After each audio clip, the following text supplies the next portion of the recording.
Okay, we have three choices: ABC, Hariasin, or Mahaba. So yeah, so we choose Mahaba.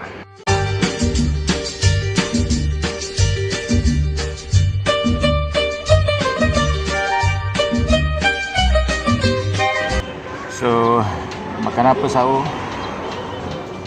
Double egg prata. Wow, okay. Sarapan prata cheese and prata telur, and double prata telur for her.